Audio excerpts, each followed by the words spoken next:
All right, everybody. Well, welcome to our July Learning Our Landscape presentation. I'm David Brownell from the North Olympic History Center. And as always, we're going to record this presentation and it'll be posted online on the Jamestown Squalum Tribal Library's YouTube page at JST Library on YouTube. You are welcome to ask Ken questions during his presentation, or you can type them in the chat box or save them for the end, and he's happy to answer those.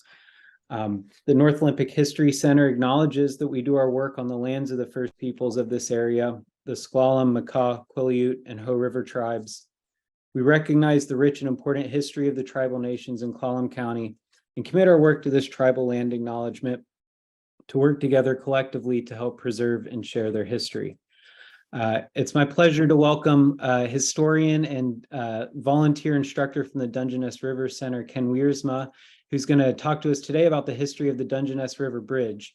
And before we get started, I will just put in a plug. If you guys haven't been there since the new section has been put in, definitely make your way down there this summer because it's absolutely stunning. Without further ado, Ken, thank you for joining us. Thank you.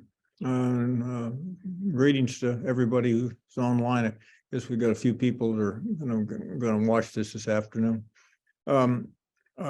Just to give you a little bit of background on me, I've been volunteering here now, I guess since about 1995, 1996, before the center was built.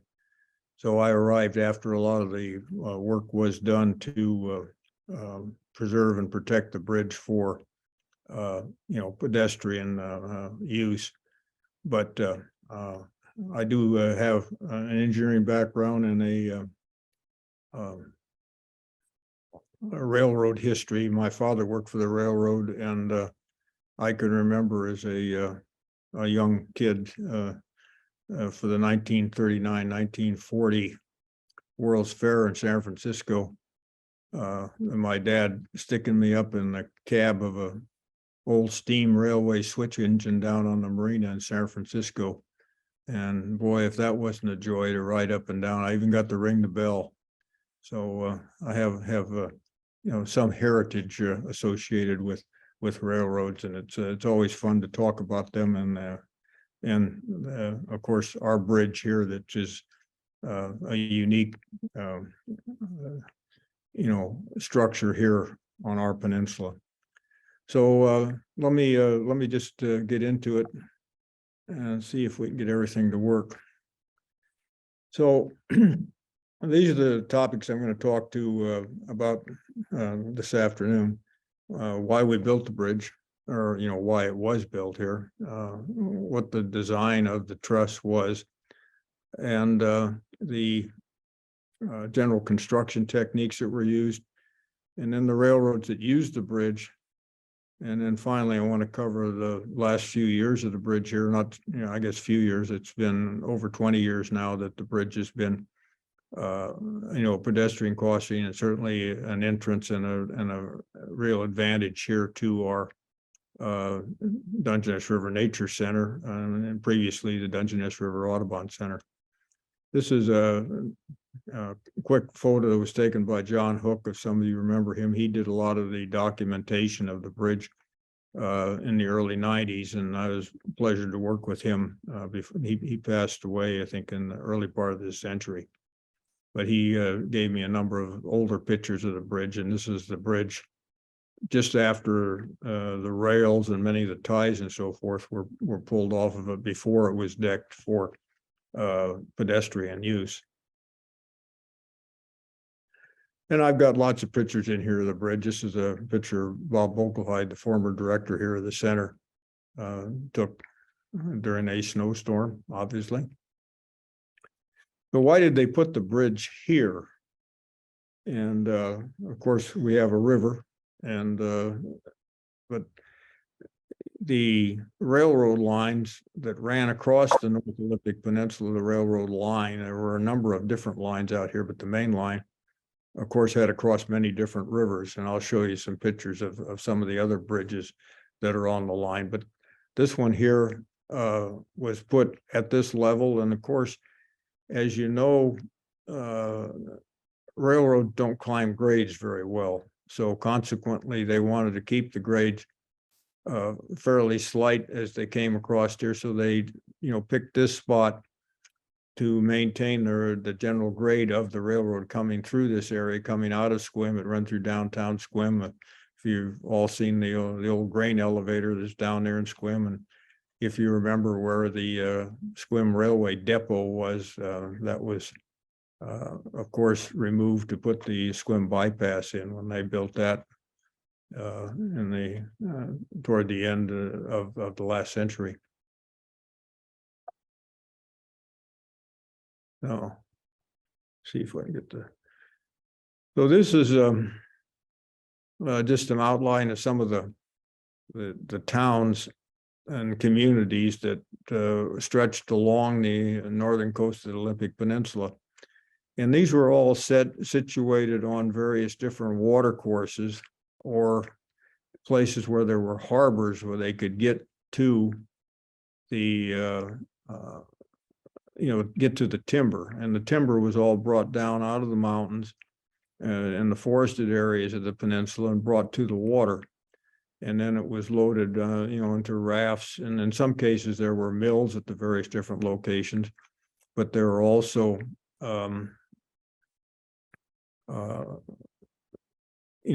were able to raft these logs up, and they were hauled off to, major timber mills that existed, such as, one over at Port Gamble. There was a, big, large mill over there, but there are also mills on Discovery Bay. There was, of course, I think there was 2 mills at Blen. There were 3 at one time, 3 or 4, I think, at Port Angeles. And then they had smaller ones out that were stretched out along the coast. And it was important to be able to conserve the mill, because the mill investment was quite expensive to build larger mills. And still they wanted to be able to process the timber. So it was, an advantage to be able to transport the timber unmilled to, large milling operations and be able to, process it so it could be used. This is a slide that I dug out of the Library of Congress, and you can see in this some rather interesting spellings of the states, and also, of course, at the time this was done in the 1850s, the Western United States didn't have many states in it. In fact, I think the first Western state that you see picked up in here was the state of California. California, I think, came into the Union in 1850. After the gold rush, it was important to get it established. But the other states were still, of course, Texas was a state by then.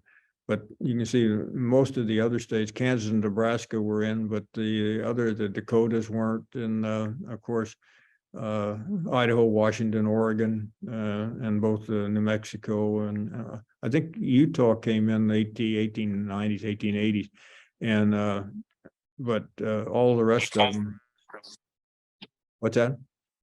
So all of this happened, but at this point in time, you can see the drawings are sometimes a little bit kind of strange, and the spellings are kind of funny. But this is what the railroads, and this was presented to Jefferson Davis, who in later years after this became the president of the Confederacy. But at this time, he was the Secretary of War, and the Army was responsible for doing a lot of the original surveys for the railroads in the Western United States. Let me blow up the, if I can get the slide here to advance, the Olympic Peninsula, or the state of Washington anyway. And you can see there is a line sketch, that dark line there, as you see, goes up to Port Townsend, and also they've got marked Fort Discovery. I don't think there was ever a fort at Discovery, to the best of my knowledge, but there certainly were mills there on Discovery Bay. so you can get a feel for how the people in Washington conceived the railroads here in the Northwest at that point in time.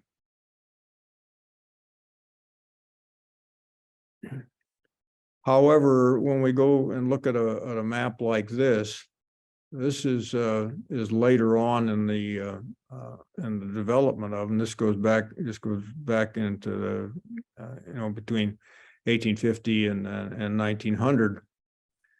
You see these large red bands across here, and these were the patterns of the land grants that were given to the railroads to, enable and entice them to be able to, develop railroad paths across the Western United States.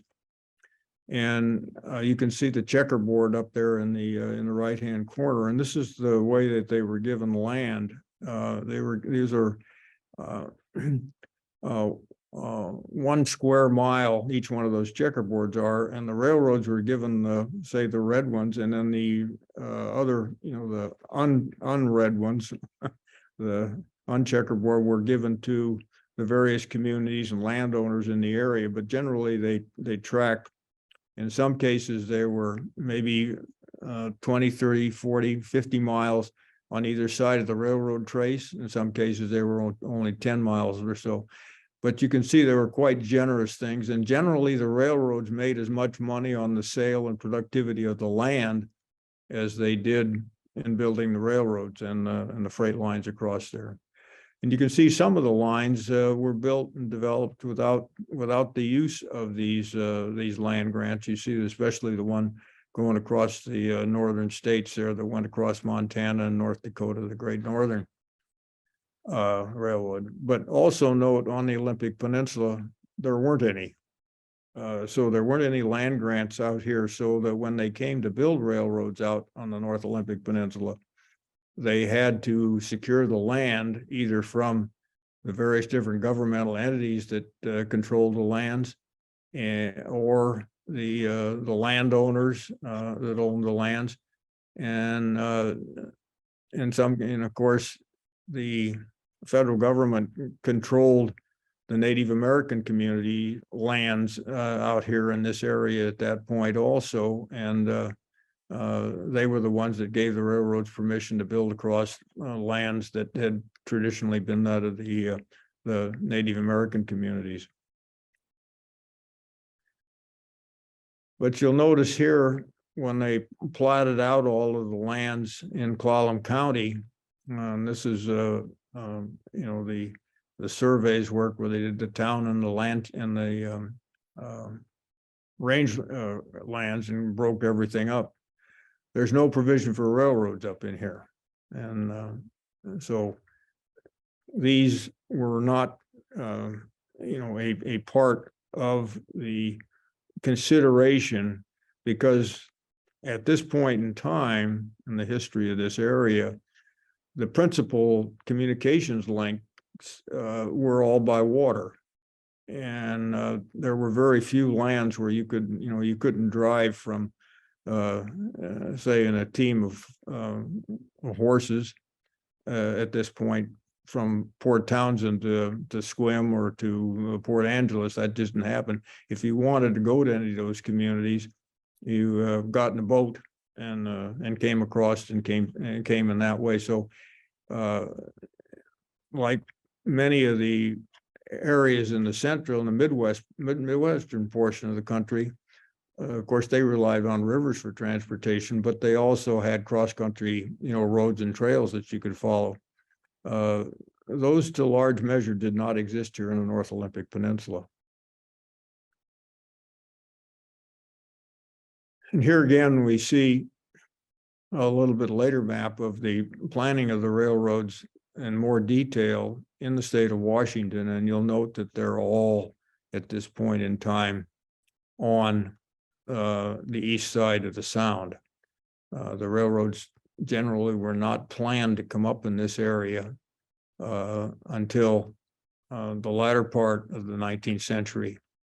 And that's when they started to think about that. Now, I think around the 1860s, 1870s, there were some development, and they trying to bring the railroad up to Port Townsend, because as many of you may recall, Port Townsend was envisioned, at least by the people around in and around that had the economic investment in Port Townsend, was going to be the major community in the Pacific Northwest. It was going to be, you know, the San Francisco of Washington at that point in time. This was before, you know, Seattle and Tacoma really got going. But what had happened, you know, in the meantime, was they had done some little more surveying, and they figured out that getting the rail line, and you see the sketch of the rail, there was a railroad sketch and the other to bring it up from the Olympia area, because the railroads are coming in to the southern portion of, you know, they're coming into Portland and those areas down south. And they wanted to bring them up, and they were going to bring them up from Olympia and bring them up on the west side of Hood Canal. And as you can as you know that now, that area there is pretty rugged, and it would have been very expensive to bring railroads up that area. So they never really brought a rail line up from Olympia up to the Northern Olympic Peninsula. So we go back, how are we going to get all these little communities that were, you know, economic hubs for the timber industry, get them tied together? And that's when we switched over and developed this line. And this was, you know, just about the turn of the century that they set up these lines, and this is a map of what they looked like by the 1920s.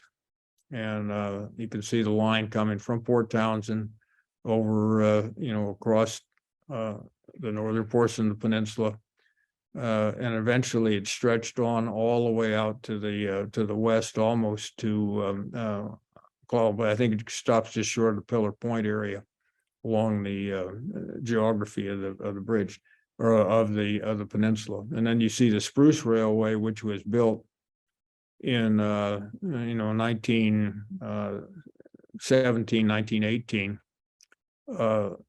to get spruce wood out for building aircraft during the First World War. And that line eventually was able to tie into the line built by the Milwaukee Road folks, and they was able to you know, it was tied in, and it was primarily used at that point to remove timber. And you can see there are a lot of small lines. You can see the small lines coming out of Sequim and Carlsborg, and it came up into the mountainous areas, or into the more mountain areas. There were a line at one time, temporary lines, small gauge lines that ran out to the top of the Dungeness spit. There were, you know, you can see these small lines that are sketched on the map here. I don't have a pointer to point them out, but you can see the number of small lines. These generally were all narrow gauge that were used, and they were kind of temporary lines that the lumbering companies put in to get the timber out. When they didn't have water to be able to float the timber, they would bring them out on these narrow gauge things to the main line, and that was the major transporter of the timber.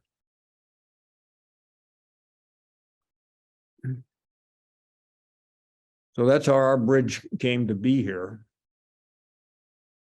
And let me just discuss the Howe Truss for you for just a minute. This was designed by a gentleman named William Howe, who was a millwright in Massachusetts. The first trusses you can see were built or initially designed in the 1830s, 1840s. He was granted a patent for them, and it was adopted by a number of railroads, and it was generally used as a timber. Later on, they built them out of cast iron, and that you know, they modified that design, and built until the 1920s. In the Pacific Northwest, most of them were built after the 1890s because the railroad development, especially the smaller lines and the big lines that they wanted to have, regular train service on, didn't get built until after the turn of the 19th, 20th century. And they were generally delivered pre-cut, pre-drilled, so that they could be erected by less than skilled labor.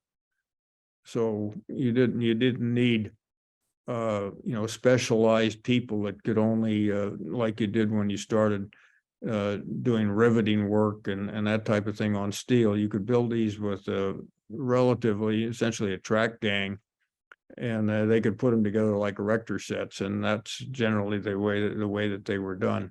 The standard type of, and you can go and find the standard plans for our bridge here on the Dungeness River, 150-foot Howe railway truss, and the railroads maintain these. And if you wanted a part, say a part was damaged or was rotted out or insects had got into it for some reason or another, you could order parts or pieces and plates or steel chunks to replace pieces that were damaged. And the railroads could do that themselves. They didn't have to rely on special construction teams to do this. Here's a picture of Howe himself. And the unique thing of the Howe truss was that it was the first one of the truss designs that combined timber, which was relatively inexpensive and compared to steel or iron, and iron together in the truss, and they used the timber to carry the compression load on the truss design, and steel. Initially, I think they used wrought iron, and then in some cases they used some cast products. Well, I'll show you some pictures of cast products here in a minute. But and then they used wrought iron and eventually steel to carry the tension load in the bridge structures.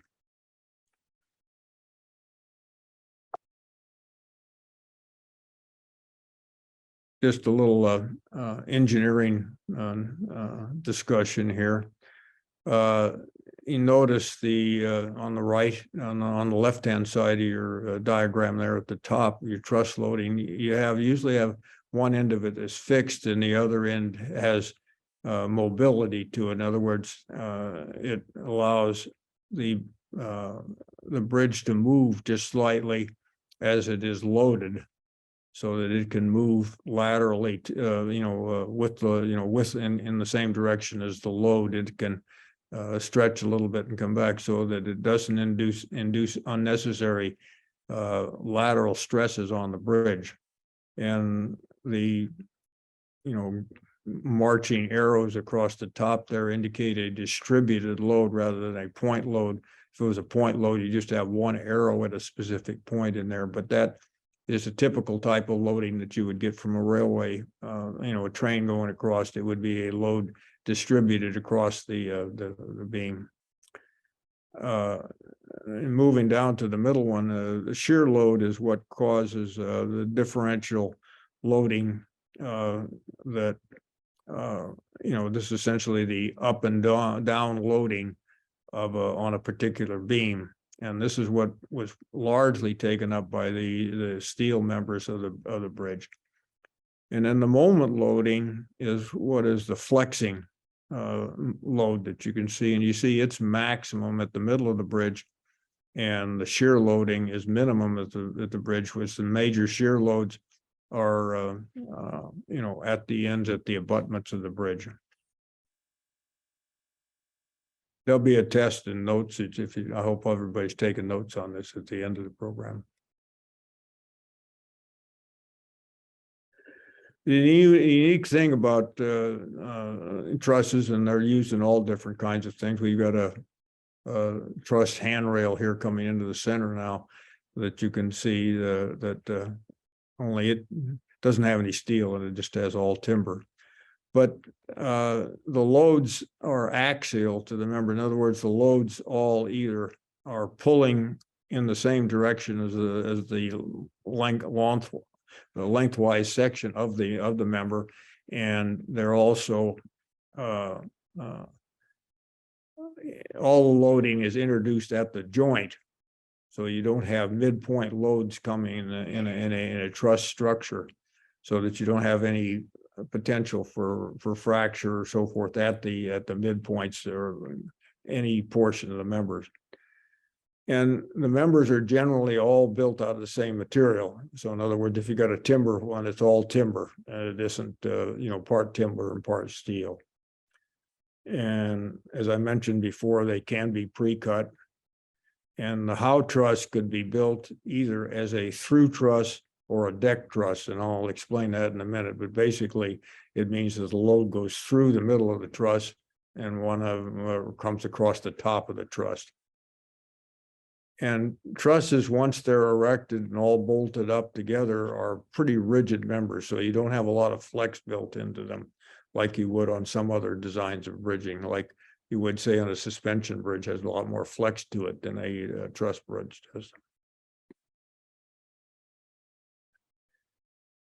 And here's some pictures you can see the steel tension rods that are there, and they're a little rusted next to the timber, and you can see several courses of those, and they will vary across the bridge. In other words, when you get to the center of the bridge, if you'll get up on our bridge and notice it, you'll notice that there's only 3 tension rods, and they're of thinner diameter than the ones at the end, because as I mentioned before, the shear load is the heavy load that's going to be on the ends of the bridge at the abutments.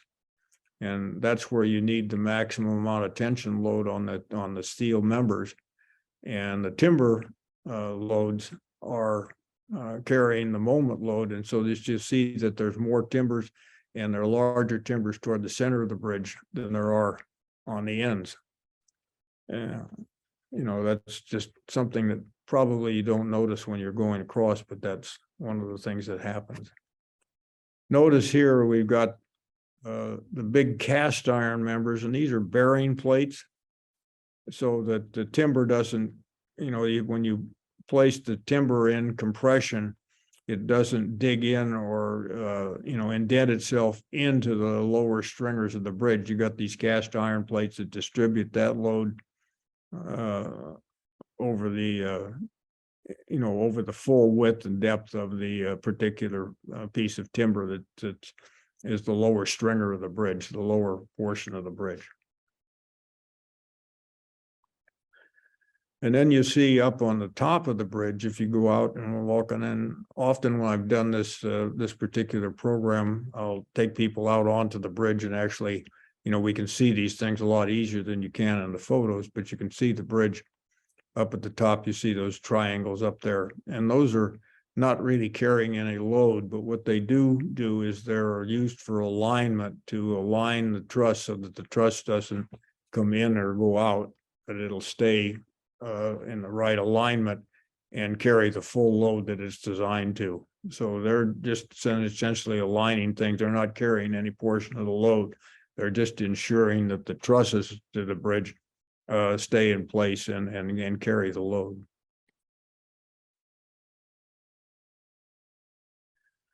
So this is the bridge in operation. This is in its latter years as the last railroad to use it. And I'll talk to the history of those in just a minute, but you can see the bridge, and this also, you can see the steel abutments, the concrete abutments that were put in later. The initial portion of the bridge were on rock cribs. That's where they originally set them up, but they came in and replaced the concrete underneath the abutments, and then they put steel pilings down and drove them into the rock bed under the river. So that's where the bridge is, and that's what the bridge is resting on today. Here's the deck truss that I was talking to you about, whereas the other one shows the train running through the middle of the bridge. and they preferred to build deck trusses as opposed to building through trusses. It's the same truss design, but the desirability of the deck truss was that the load rode up on top, so that if you ever had a piece of, say, one of those big logs that you see, and those flat cars that you see on the right-hand side, you can see the size of the timbers going across there. Those are great big, 40-foot flat cars. You can see the diameter of the logs going across there. These pictures were taken in the 20s, and that was a curved bridge, but there were multiple spans of those 150-foot Howe trusses built in the deck so that the bridge rode on top. But if a load, say a binder chain or something like that, broke, or one of the logs shifted, it didn't damage the bridge when it went through it. Because all the load was up on top, and you could, you get it fixed without damaging the bridge. And that's one of the reasons. But you can see also in here on the left-hand side, there were times when they ran passenger car trains over this rail. The passenger service on this rail line ended, to the best that I can document, probably in the early part of the Depression, the early part of the late 1920s, early 1930s.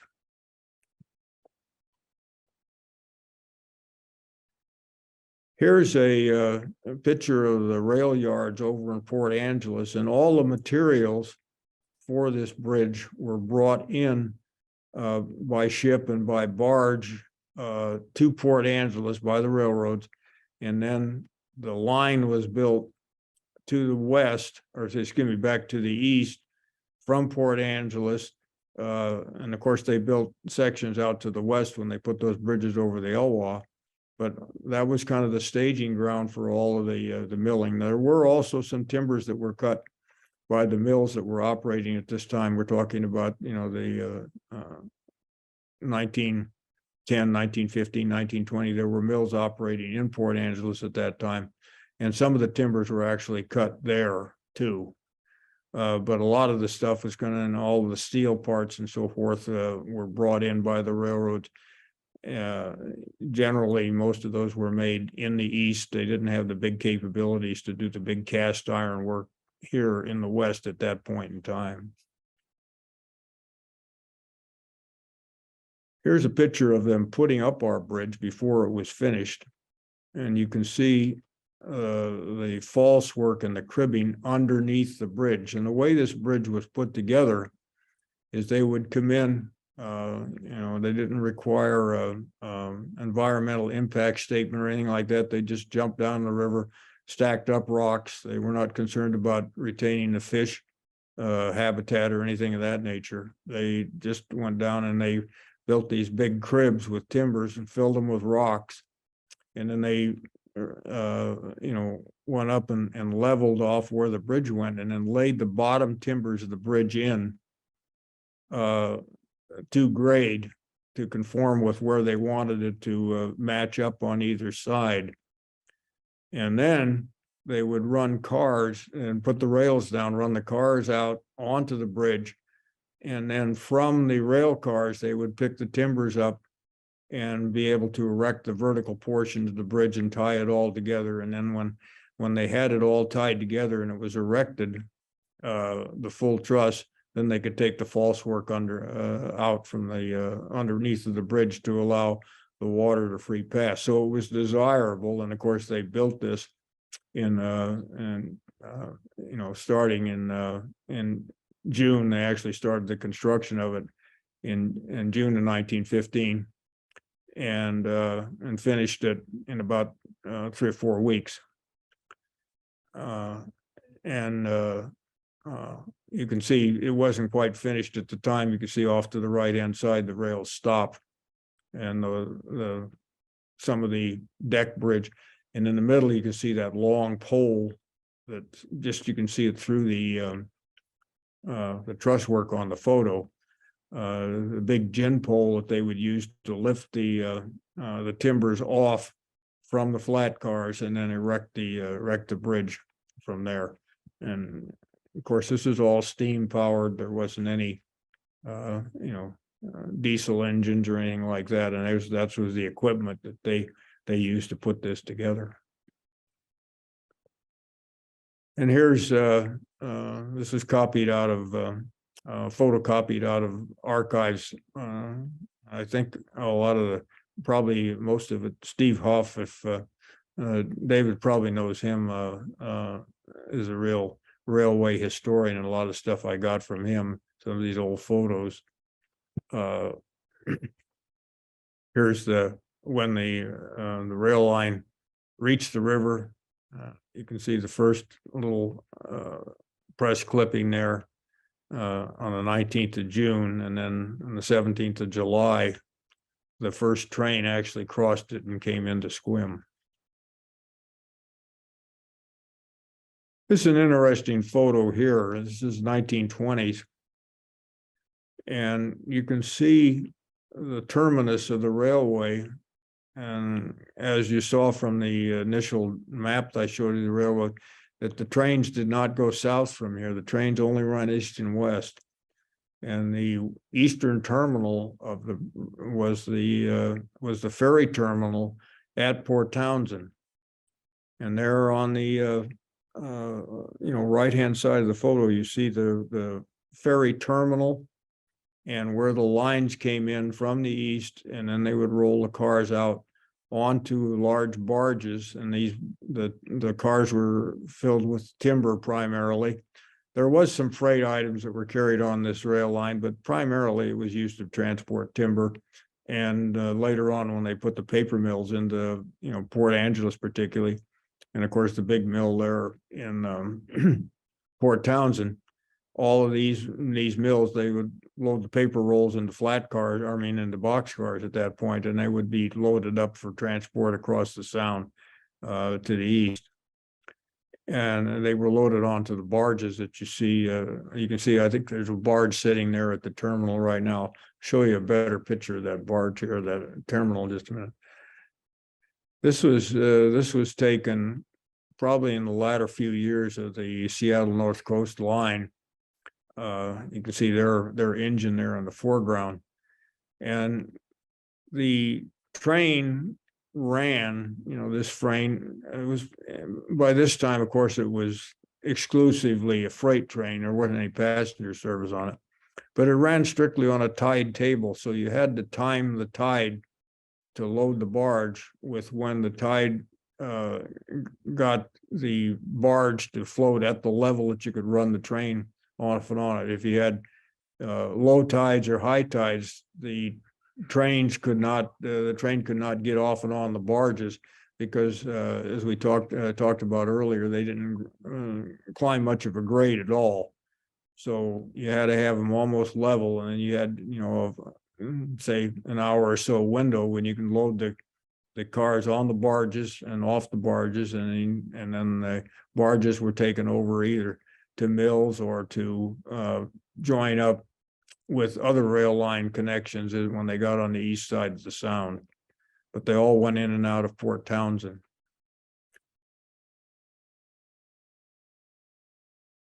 And here's the remaining time. This is what it looked like when I first arrived here in 1994, 1995. Over in Port Townsend. This is what the piers look like, and of course they're completely gone, and they were removed in the early part of this century. And of course, by the time that they were there, they were all heavily creosoted, like the piers that were recently removed out at the Dungeness, old Dungeness pier that used to be there was taken out in 2018, but these were taken out and completely cleared. And off to the left-hand side of this photo, you can see some of the rock grinds and so forth that were put up there as they were building and expanding the yacht harbor and all the big boat basins that are over in Port Townsend. And we weren't without some damage here. If any of you remember or go back to this point in time where we lost the entire eastern side of the bridge, essentially we're right close to where the center is today. This all washed out, and they lost the pilings and all of the thing, but the main bridge structure remained, the big truss bridge. So they didn't lose that, but the river was actually on the east side.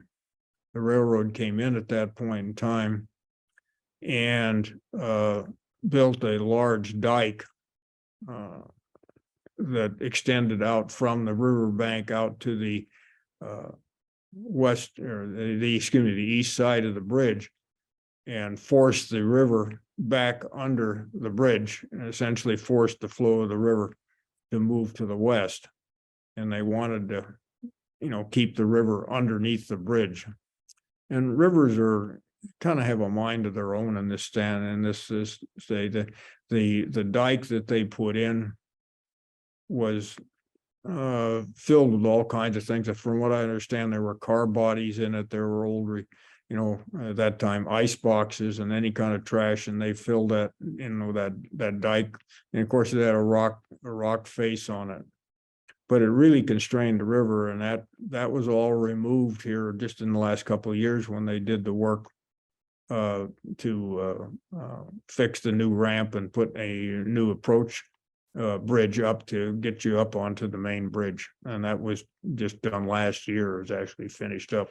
I'll show you a picture of that here in a minute.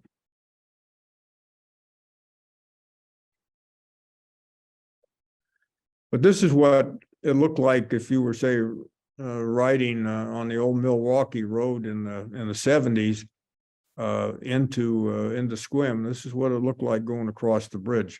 You can see right, if I had a better pointer, but you can see midpoint there. You can see the concrete piling, or the concrete piling cap where the west end of the bridge is resting on it, and you can see the rails going across the bridge. And this is what it looked like when the rail, when the train was in operation.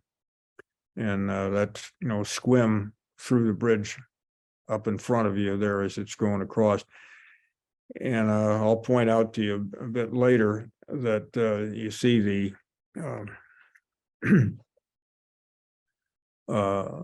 bridge as it comes into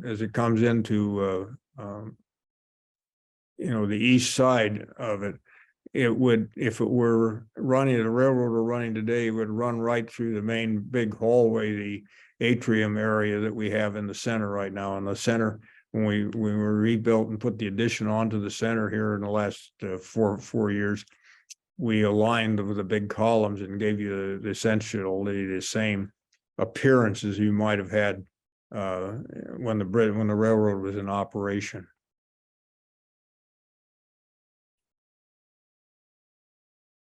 And here's, as I mentioned, boxcars filled probably with newsprint or large paper products that were produced by the mills in Port Angeles. And this is the old Seattle North Coast line that operated from when the Milwaukee Road sold the line off to them, the line and what limited rolling stock there was up here. And that's the livery, that's the color of the trains that they were all painted during that portion of the time that it operated from the 1980s to 1985 when the Seattle North Coast operated the train. There's a picture of the old Squim depot. When I first came to Squim at that time, it was a restaurant, and of course, it was demolished. I think it was moved. I may have been demolished, but it was a restaurant at that point, and that's the old Squim depot, and it was about where between 3rd and Squim Dungeness Highway or Squim Dungeness Road. It was very close to where 3rd Street crosses what's now the bypass road of 101.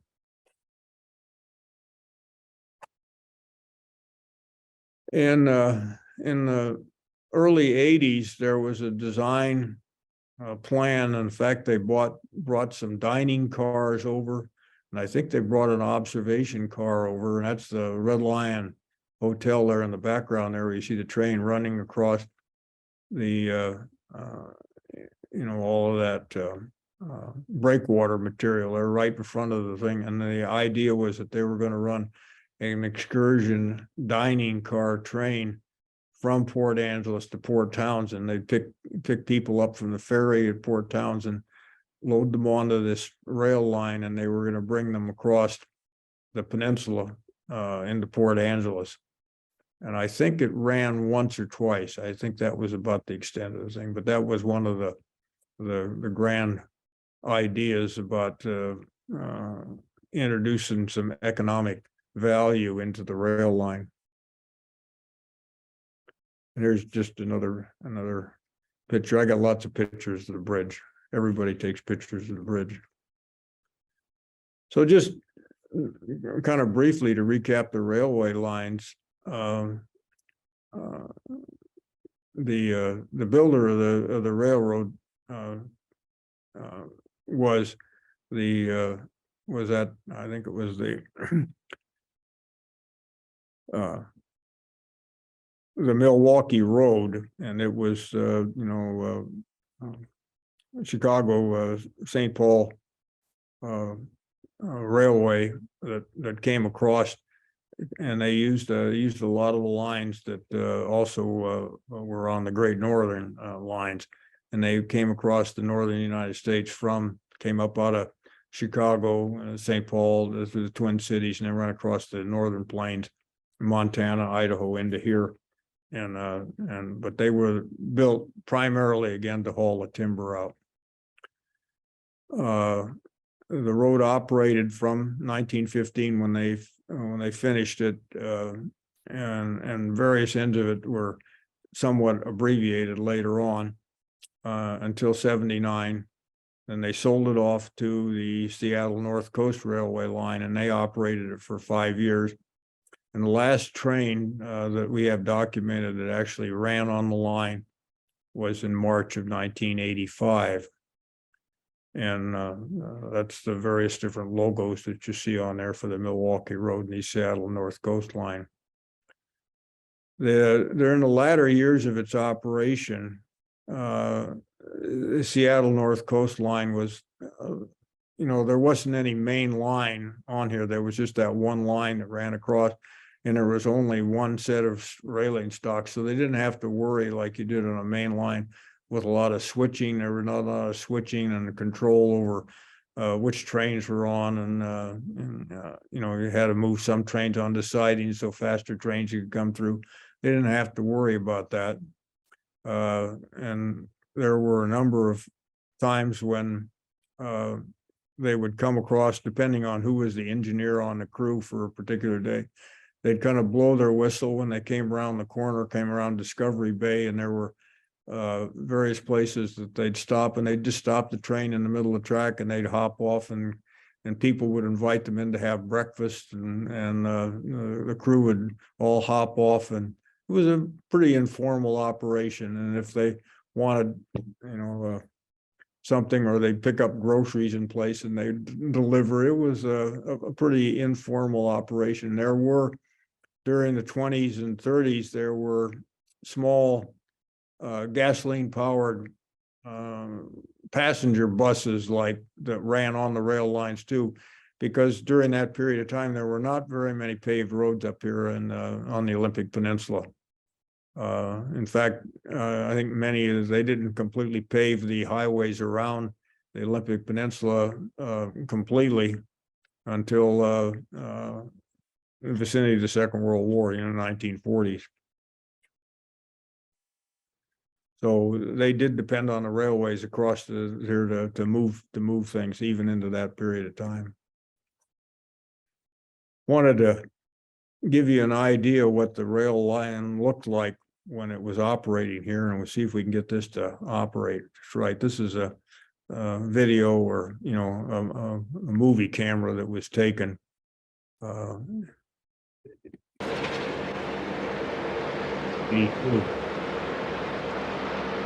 Notice the speed of the train.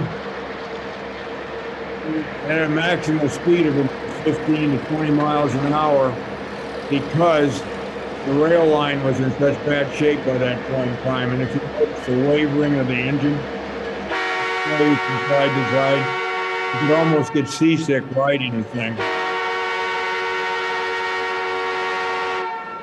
You can see the, all of the cars. So that's indicative of the track work that was not for speed operation. Of course, since I didn't have to worry about timetable, something like that, it didn't matter as long as they met their tide window when they could plan when they needed to be there, how fast they went. But this was the type of payload that the train carried during that period of time, and it came across our bridge right here in the center on the river. All of these cars were open. They were filled with primarily paper products. There was some cut, semi-finished, or at least rough cut timber that was loaded in there at that point in time.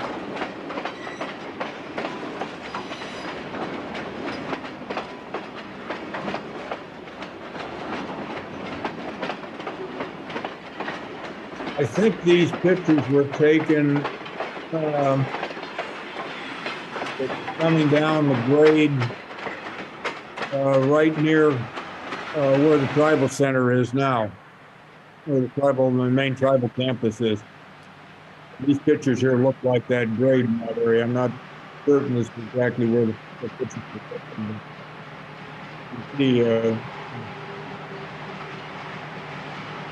I think it came out, just to the east of the tribal center and came along the south shore there, right in front of where the casino is. And of course, it came across the peninsula there.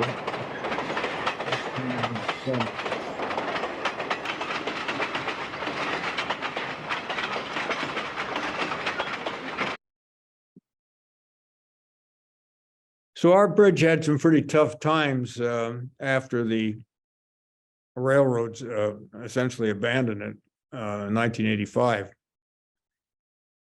And you can see it, they were filled with graffiti and so forth. And then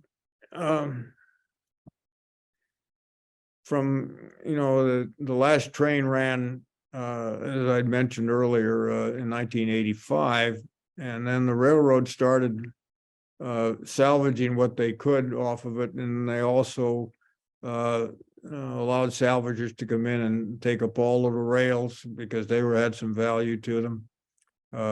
They sold a lot of the ties off for people. Literally, you could come in and take them, and people use them for landscape timbers. You found them all over the peninsula during that period of time.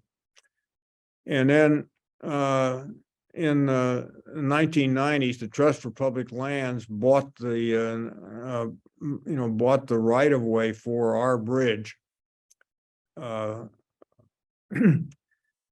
with the idea that the state or local government would come in and buy it back from them, and they were able to.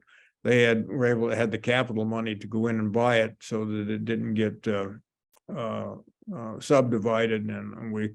In fact, they came very close to losing the bridge. Dave LaRue tells a story of having, dozers and so forth up here ready to dismantle the bridge just before the Trust for Public Lands came in and bought it. And then the Washington Department of Fish and Wildlife and the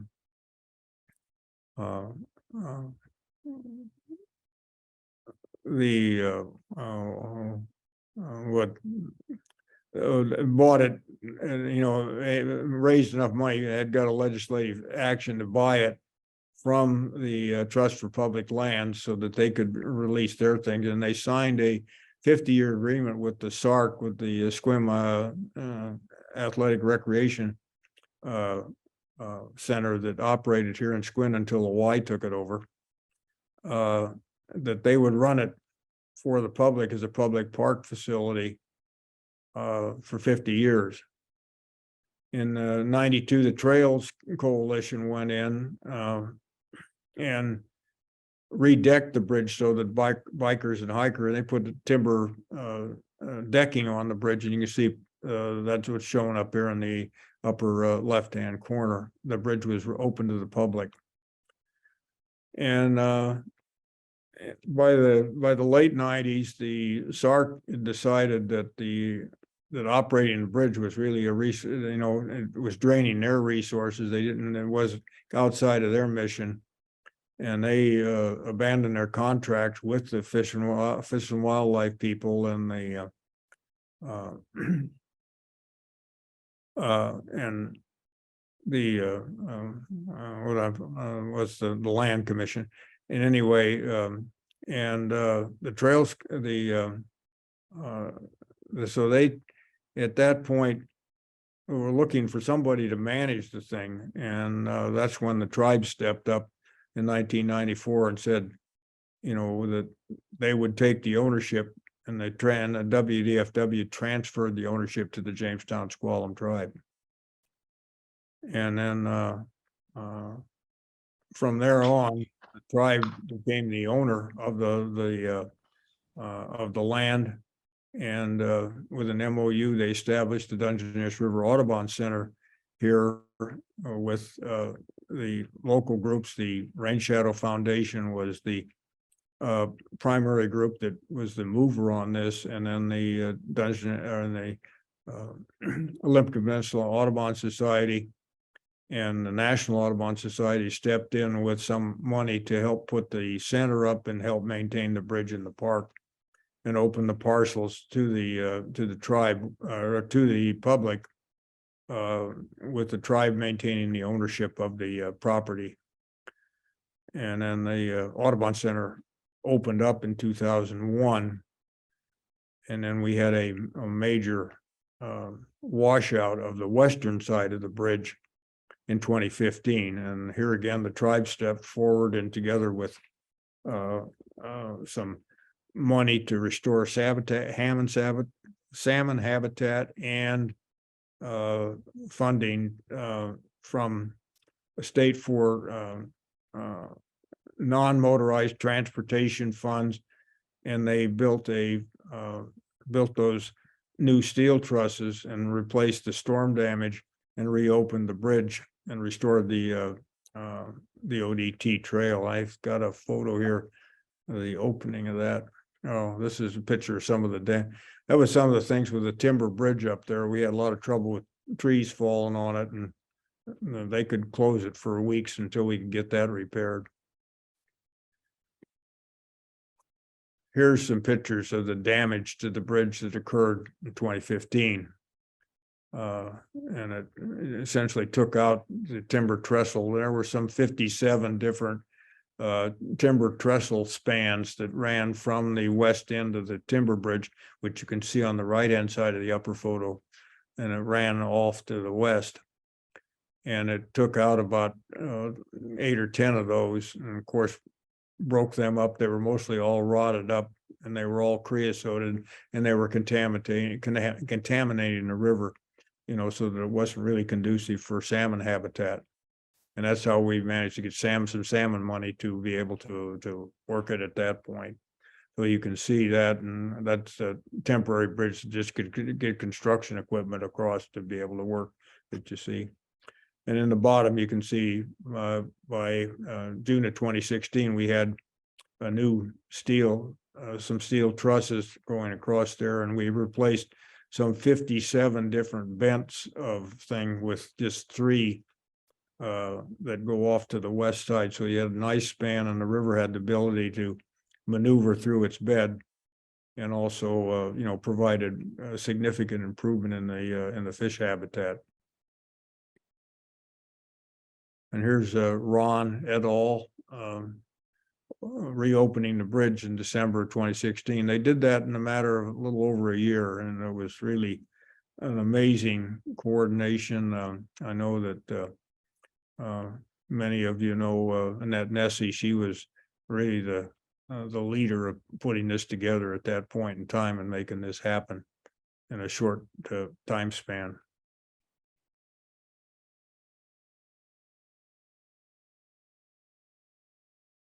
So just kind of in summary, you can see when the initial grading of the bridge started, back in 1914, and then the actual opening of the first bridge here in 1915, and operated, in the 50s you had major restoration of the bridge done by the railroads, and then 61 you had the big washout and that repair, and then the Milwaukee Road essentially sold off, abandoned the railroad in 1980, and the Seattle North Coast Railroad took it over at that point in time and operated it for 5 years. And by March of 1985, the railroad era, as far as North Olympic Peninsula was concerned, came to an end. And I just went through the washout for you, and then the bridge celebrated its 100th year anniversary in 2015, and then you had the major restoration and change or removal of the railroad dike, expansion of the river so that the river can now move on both sides of the main truss bridge, and the major salmon restoration that occurred just within the last 18 months or so.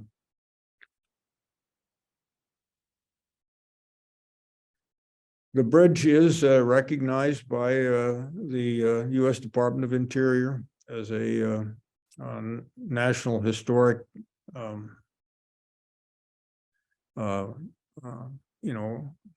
structure, and we have a large, big cast brass plaque, which we're now going to put back up on the bridge.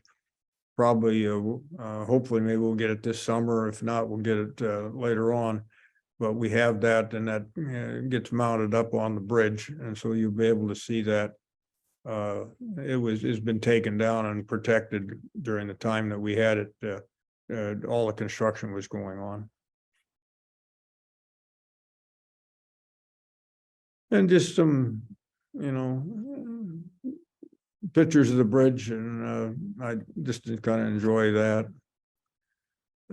This is a picture taken by John Gussman with his drone that shows the recently replaced approaches to the bridge from the east side, and you could see the center there in the background. And if you haven't been out there to walk on that and take an opportunity to get across the bridge or ride your bike across it, it's an opportunity I'd encourage all of you to take advantage of.